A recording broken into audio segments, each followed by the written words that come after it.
Morning बच्चों, स्वागत है आपका आज की क्लास में। यूनिक वे क्लासेज की ओर से मैं आपका स्वागत करता हूं। तो बेटा, जैसा कि हमारा ज्योमेट्री टॉपिक चल रहा है और ज्योमेट्री में हमारा त्रिभुज वाला टॉपिक हमारा कंटिन्यू चल रहा है, उसके कई पार्ट हमारे हो चुके हैं।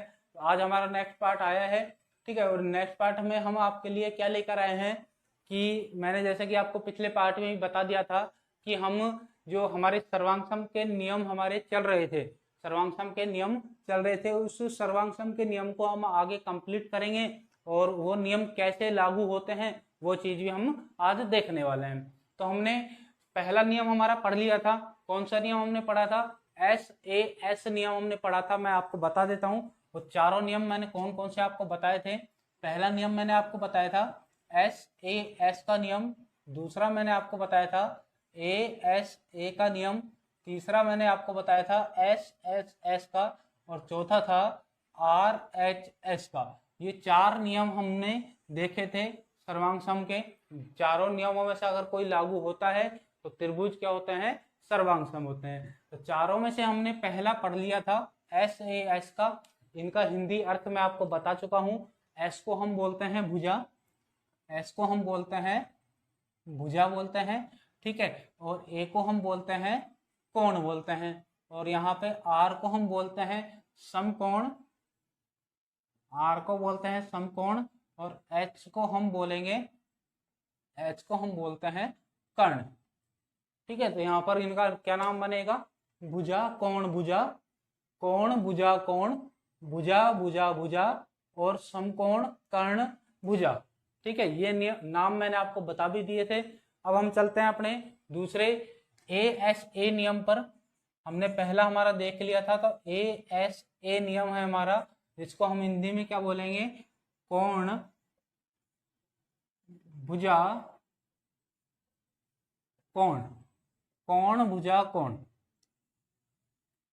ठीक है। कोण भुजा कोण में आपको देखकर ही पता लग रहा होगा, क्योंकि मैंने आपको एक पढ़ा दिया था SAS नियम का, उसमें ही आपको पता लग गया होगा। तो उससे ही आपको अब ये पता लगा है कि यहाँ पर कितने कोण और कितनी भुजा बराबर होनी चाहिए। तो दो कोण, क्योंकि यहाँ पर दो बार कोण आ रहा है, और एक भुजा, दो कोण और एक भुजा बराबर होनी चाहिए। तो यहाँ पर हम लिखेंगे हमारी इसकी डेफिनेशन, क्लियरिटी, इसमें हम जो बताएंगे कि कितनी भुजा और कितने कोण बराबर होने चाहिए। तो हम लिखेंगे किसी किसी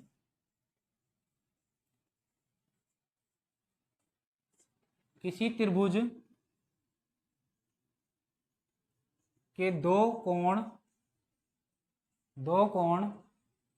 तथा एक भुजा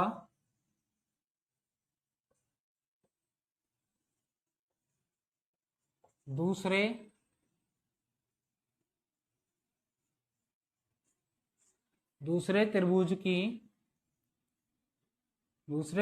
के दो कोण तथा एक भुजा के बराबर हो तो वे त्रिभुज सर्वांग सम होंगे। क्या है इसका मतलब? कि मैंने आपको बता ही दिया कि किसी भी त्रिभुज के दो कोण और एक भुजा, दूसरे वाले जो त्रिभुज है, क्योंकि हमें कितने त्रिभुज चाहिए होते हैं सर्वांग सम बताने के लिए? दो त्रिभुज। दूसरे त्रिभुज के दो कोण और एक भुजा के अगर बराबर है तो वो दोनों त्रिभुज आपस में क्या होंगे? सर्वांग सम होंगे। जैसे कि एग्जाम्पल में मैं आपको बताता हूँ। फिलहाल तो मान के हम चलते हैं कि ये हमारे पास दो त्रिभुज हैं, ठीक है। ये हमारे पास दो त्रिभुज है और इसमें केवल एक ही भुजा बराबर है। इसमें एक ही भुजा आपस में क्या है? बराबर है। और दो कोई कोण बराबर हैं, दो कोई कोण क्या है? आपस में बराबर है, ठीक है। तो ये कौन से त्रिभुज? फिर ये दोनों आपस में क्या हो जाएंगे? सर्वांग सम हो जाएंगे। तीसरा कोण बराबर नहीं है और बाकी की दोनों भुजाएं आपस में बराबर नहीं है, ठीक है। ये हम मान के चल रहे हैं। और तो ये दोनों त्रिभुज क्या हो जाएंगे? सर्वांग सम हो जाएंगे। और क्लियर हम ये कैसे लगेंगे हमारे ये नियम, वो हम देखेंगे। इन नियमों को पढ़ने के बाद हम कुछ एग्जाम्पल देखने वाले हैं, उनसे आपको और अच्छे से क्लियर हो जाएगा कि कैसे कोण बराबर होंगे, कैसे भुजाएं बराबर होंगी, और ये अनुपात में भी बराबर हो सकते हैं, तो वो भी अनुपात वाले भी मैं आपको बताने वाला हूँ। आगे बढ़े अपने, तो आगे हमारा तीसरा जो आएगा,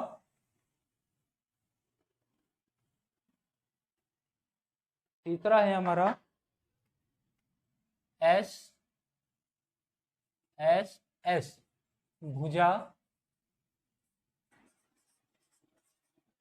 भुजा भुजा भुजा भुजा भुजा, एस एस एस। तो यहां से आपको पता लग रहा है कि तीनों ही भुजा क्या होनी चाहिए, बराबर होनी चाहिए, मतलब कोण बराबर नहीं होने चाहिए, तीनों ही भुजा आपस में बराबर हैं। अगर दो त्रिभुजों की तीनों भुजा आपस में बराबर है तो त्रिभुज कैसे कैसे होंगे, आपस में सर्वांगसम होंगे। और नियम कौन सा होगा, वो एस एस एस का नियम होगा। ठीक है, तो लिख देता हूं मैं इसको, ये तो सिंपल ही है कि किसी त्रिभुज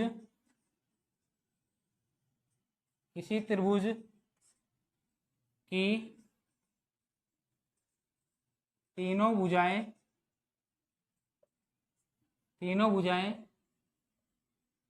दूसरे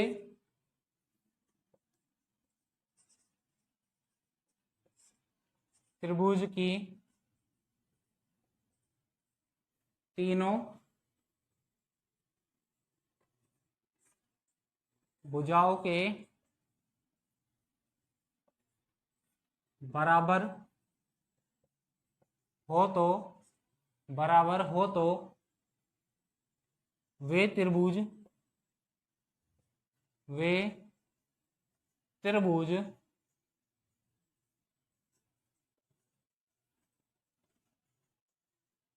सर्वांगसम होंगे। वे त्रिभुज कैसे होंगे, सर्वांगसम होंगे। ठीक है, तीनों भुजा आपस में क्या होनी चाहिए, बराबर होने चाहिए। एग्जाम्पल जैसा कि मैं यहीं पे बता देता हूँ, अभी फिलहाल मान के हम चलते हैं कि ये दो त्रिभुज है हमारे पास, और इसमें तीनों भुजाएं आपस में क्या है, बराबर है। तीनों भुजा आपस में क्या है, बराबर है। तो ये दोनों त्रिभुज आपस में क्या है, सर्वांगसम त्रिभुज है। और नियम कौन सा होगा हमारा, एस एस एस का नियम लागू हो रहा है यहाँ पर। ठीक है, अब चौथा हम देखते हैं, उसके बाद हम एग्जाम्पल देखेंगे जिससे आपको क्लियर समझ में आएगा। यहाँ पर फिलहाल मैं आपको क्या बता रहा हूँ कि इनमें कितनी भुजा कितने कोण आपस में बराबर होने चाहिए। फिलहाल मैं आपको यही बता रहा हूँ, इनमें जो लिखकर हम देख रहे हैं। ठीक है, एग्जाम्पल से आपको मैं क्लियर करूंगा कि कोण भुजा कैसे बराबर किए जाते हैं। तो हमारा चौथे टाइप पर चलते हैं। चौथा हमारा जो नियम है, आर एच एस, समकोण कर्ण समकोण कर्ण भुजा, समकोण कर्ण भुजा। ठीक है, इस नियम में आपको सबसे पहली चीज तो समकोण का मतलब क्या है कि समकोण त्रिभुज होना चाहिए। त्रिभुज कैसा होना चाहिए, समकोण होने चाहिए। दोनों त्रिभुज कैसे होने चाहिए, समकोण होने चाहिए। तो किसी समकोण त्रिभुज, या हम ऐसे बोले कि किसी एक समकोण त्रिभुज का कर्ण तथा एक भुजा दूसरे समकोण त्रिभुज के कर्ण तथा संगत भुजा, ठीक है, सेम भुजा होनी चाहिए वही वाली, कि संगत भुजा के क्या है, बराबर है, तो दोनों त्रिभुज क्या होंगे, हमारे सर्वांगसम त्रिभुज कहलाएंगे। ठीक है, तो इस चीज को हम लिख देते हैं यहाँ पर कि किसी समकोण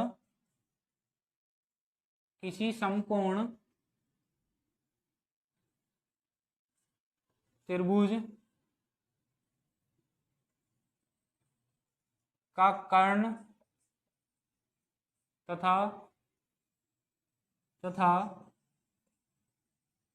एक भुजा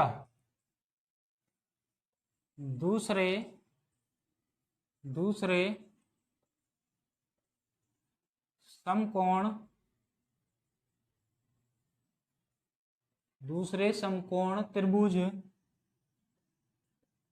के कर्ण तथा संगत भुजा संगत भुजा के बराबर हो तो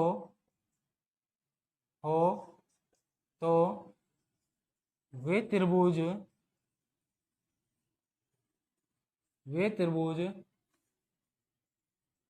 सर्वांगसम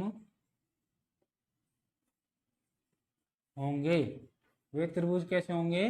सर्वांगसम होंगे। क्लियर है ये चीज कि समकोण कर्ण भुजा नियम में क्या होना चाहिए? बराबर। पहली बात तो दोनों त्रिभुज कैसे होने चाहिए? समकोण त्रिभुज होने चाहिए। दोनों त्रिभुजों के कर्ण बराबर होने चाहिए और भुजाएं बराबर होनी चाहिए। भुजा सभी नहीं, एक भुजा और दोनों सेम संगत भुजा होनी चाहिए। ठीक है, ये चीज बराबर होनी चाहिए इस नियम को लागू करने के लिए। तो ये थे हमारे 4 नियम, सर्वांग समता के नियम थे। एक पहला हमने जो पढ़ा था कि कोई भी एक त्रिभुज दूसरे त्रिभुज के ऊपर अगर रखा जाए तो उस आकृति को पूर्ण रूप से ढक लेता है, तो वो दोनों त्रिभुज क्या होते हैं? सर्वांगसम होते हैं। या हम दूसरे तरीके से हम पढ़ते हैं तो अगर ये चारों नियम उसमें, अगर किसी त्रिभुज में चारों में से कोई भी नियम लग जाता है, कोई भी एक नियम लग जाता है, तो वो त्रिभुज क्या होंगे? सर्वांगसम त्रिभुज होते हैं। अब हम देखते हैं, कुछ एग्जाम्पल देखते हैं। ठीक है, तो कुछ एग्जाम्पल जैसा कि मैं आपके सामने अभी लिख देता हूं थोड़े। देखो, उससे पहले मैं आपको एक बात और बता देता हूं कि मैंने आपको 4 नियम पढ़ाए हैं। 4 नियम है सर्वांग क्षमता के। कौन कौन से नियम हैं एक बार दोबारा देखेंगे नाम। कि हमने एक बार पहला हमने देखा था SAS का नियम, दूसरा हमने देखा है ASA का नियम, तीसरा हमने देखा है SSS का नियम, ठीक है, और चौथा हमने देखा है RHS का नियम। ठीक है, इसके अलावा भी और भी नियम हो सकते हैं, जैसे कि हम सर्वांगसम सिद्ध करने के लिए हम तीनों कोण भी बराबर बता सकते हैं। तीनों कोण भी क्या कर सकते हैं? बराबर बता सकते हैं। तो इस कोण को भी आप पढ़ सकते हो। अब इसको लिखाने की आपको शायद जरूरत नहीं पड़ेगी। जैसे कि मैंने यहाँ पर बताया था कि तीनों भुजाएं क्या होनी चाहिए? बराबर। तो यहाँ पर तीनों कोण क्या होने चाहिए? बराबर। मान लीजिए कोई 2 त्रिभुज आपके पास है और दोनों त्रिभुजों में तीनों कोण आपस में बराबर हैं। तीनों कोण आपस में क्या है? बराबर है। तो मतलब ये सर्वांगसम त्रिभुज है। और हम देखो 3-3 में, अगर 3-3 में अगर सर्वांगसम सिद्ध नहीं हो रहे तो हम 2 में भी कर सकते हैं। जैसे मान लो 2 चीजें ही हमारी बराबर हैं, केवल हमारी 2 चीजें ही बराबर हैं। तीनों कोण बराबर ना होकर हमारे 2 ही कोण बराबर हैं, तीसरा कोण बराबर नहीं हो रहा, मान लीजिए हमारे केवल 2 ही कोण बराबर है, तो हम 2 कोणों को भी बराबर करके सर्वांगसम बता सकते हैं। 2 भुजाओं को भी बराबर करके हम सर्वांगसम बता सकते हैं। ठीक है, ये चीज भी मैं आपको क्लियर कर देना चाहता था, ताकि आप ये नहीं कहें कि सर आपने तो 4 ही नियम बताए थे और इसके अलावा, और मान लीजिए मैं एग्जाम्पल में आपको कह देता कि इसके तीनों कोण बराबर है, ये सर्वांगसम है, तो आप यही कहते कि सर आपने तो तीनों कोण का बताया नहीं। इसलिए मैं आपको क्लियर कर देता हूं कि तीनों कोण भी बराबर हो सकते हैं। ठीक है, और तीनों बराबर नहीं हो रहे तो 2 कोण भी बराबर हो सकते हैं और 2 भुजा भी बराबर हो सकती हैं। अगर ये नियम लग रहे हैं तो वो त्रिभुज क्या होंगे? सर्वांगसम होंगे। तो अब मैं आपके सामने लिखता हूं कुछ एग्जाम्पल, जिनको मैं आपको बताऊंगा कि, और आपको भी बताने हैं और मैं भी बताऊंगा कि इनमें कौन से नियम लग रहे हैं, जिससे आपको पता चलेगा कि हम कैसे इनको देखेंगे और कैसे इन नियमों को लगाएंगे। ओके, ये आपके सामने एग्जाम्पल है। जैसे कि अब ये मैंने आपके सामने 6 डायग्राम बनाए हैं।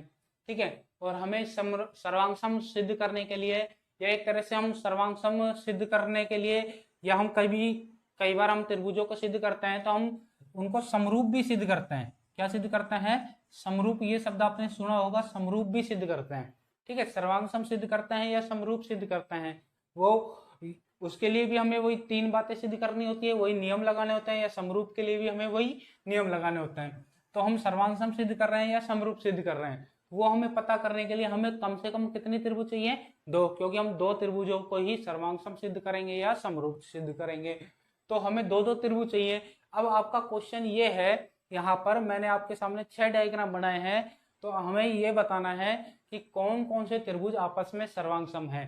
ठीक है, ये नहीं है कि ये दोनों ही सर्वांगसम है, मैंने आगे पीछे करे हैं, इनको ऊपर नीचे करे हैं। एक तरह से हम छोटी क्लास में पढ़ते थे मिलान कीजिए, तो हमें मिलान करना है। यहाँ पे मिलान करके बताना है कौन सा त्रिभुज किस त्रिभुज से सर्वांग समता रखता है, किस त्रिभुज के समरूप है, किस त्रिभुज के बिल्कुल समान है।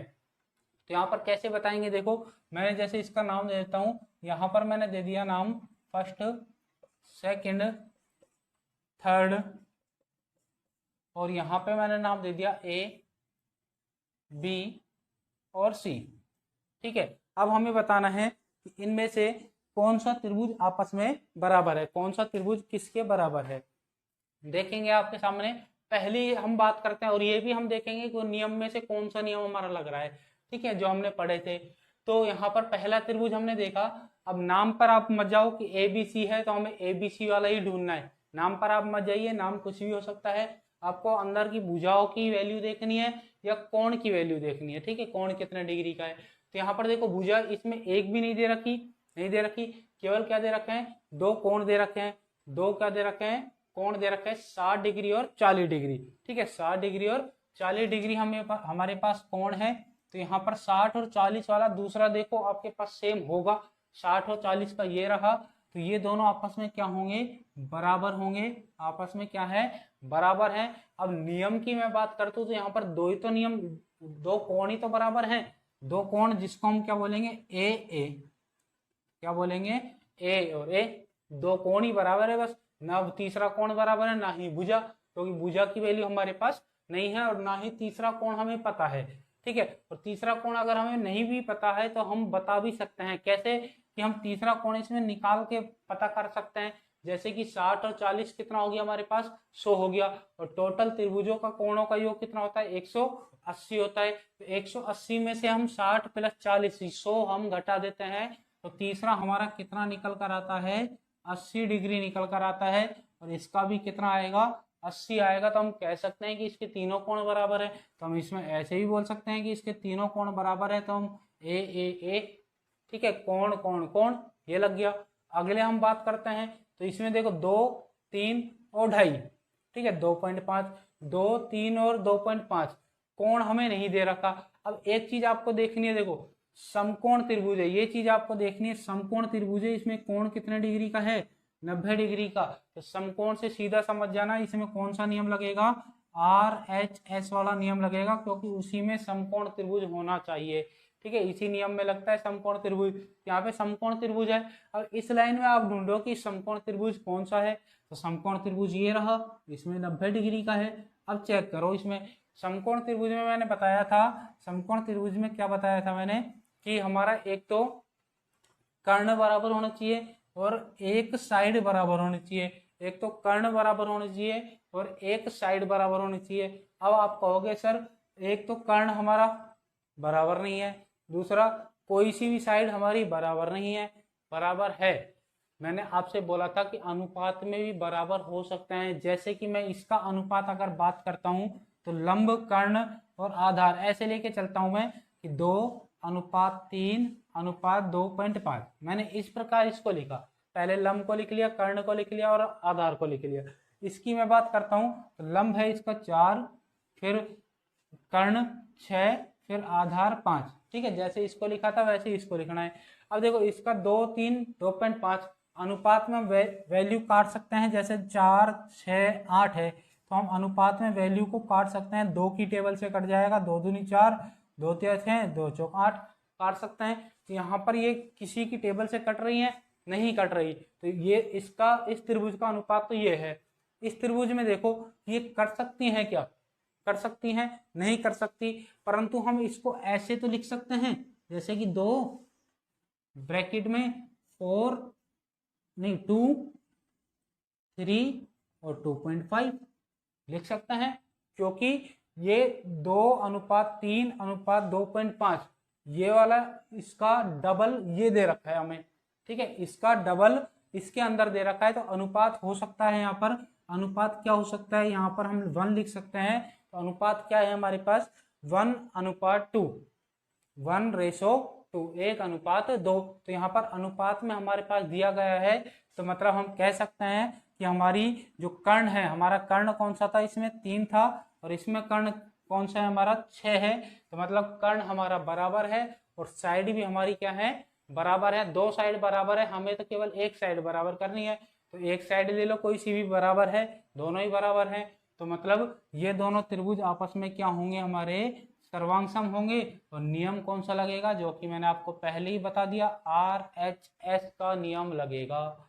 ठीक है, तीसरा नियम बचा। अब ये तो डेफिनेटली आप बता ही सकते हो, ये दोनों सर्वांग सम है, पर हमें चेक करना है कैसे सर्वांग सम है, कैसे बराबर है और कौन सा नियम लग रहा है। तो चेक करो, देखो दो साइड 5 और 7 और यहाँ पे 2.5 और 3.5, तो रेशो चेक करो। रेशो, हाँ रेशो चेक करेंगे हम 5:7 और यहाँ पे हम चेक करते हैं, हमने 5:7 लिया, तो यहाँ पे हम लिख लेंगे 2.5:3.5। ठीक है, ये वैल्यू कट नहीं सकती, परंतु हम इसको लिख सकते हैं 2.5:3.5, क्योंकि इनका हम डबल करेंगे यही आ जाएगा और ये चीज वहां पर हमारे पास है ऑलरेडी, तो हमारा रेशो जो बनेगा, अनुपात क्या बनेगा, 1:2 का अनुपात हमारे पास बन गया है। तो मतलब ये दोनों त्रिभुज आपस में बराबर हैं। तीसरी चीज भी हमारे पास बराबर है, देखो कोण हमारे पास क्या है, बराबर है। तो मतलब दो तो साइड और एक कोण, दो भुजा और एक कोण बराबर है, तो कौन सा नियम लगेगा ये आप बता सकते हो आराम से। कौन सा नियम लग रहा है, दो भुजा और एक कोण, तो हमारा लग जाएगा फर्स्ट नियम जो हमने पढ़ा था, SAS का नियम हमारा लग रहा है। तो इससे आपको कंफर्म हो चुका होगा कि हमारा नियम हम कैसे लगाते हैं, दो त्रिभुजों में हम कैसे कैसे वैल्यू देखते हैं कि कोण कैसे बराबर हैं और भुजाएं कैसे बराबर है। अनुपात भी आपको समझ में आ गया होगा कि अनुपातों को भी कैसे बराबर किया जाता है, अनुपातों में भी भुजाएं कैसे बराबर है। क्लियर है ये चीज? ठीक है, तो आज के लिए, आज की क्लास के लिए हमारा इतना ही बहुत है। आगे हम देखेंगे हमारे त्रिभुज का, आगे जो त्रिभुज का टॉपिक चल रहा है उसको ही हम कंटिन्यू करेंगे और उसमें हम देखेंगे आगे और क्या बाकी रह गया है। जैसा कि मैंने आपको पहले भी बता दिया था, अभी तो इसमें काफी कुछ महत्वपूर्ण बिंदु बच रहे हैं, वो हम देखेंगे अगली क्लास में। ठीक है, तो हम मिलेंगे अपनी नेक्स्ट क्लास में। यदि आपको हमारी वीडियो अच्छी लगती है, हमारी क्लास अच्छी लगती है, आपको समझ में आता है, तो प्लीज आप लाइक करें वीडियो को, कमेंट करके बताएं। ठीक है, खूब सारा कमेंट करें और ज़्यादा से ज़्यादा आप शेयर करें वीडियो को। और यदि आपने अभी तक चैनल को सब्सक्राइब नहीं किया है तो प्लीज़ चैनल को सब्सक्राइब जरूर करें।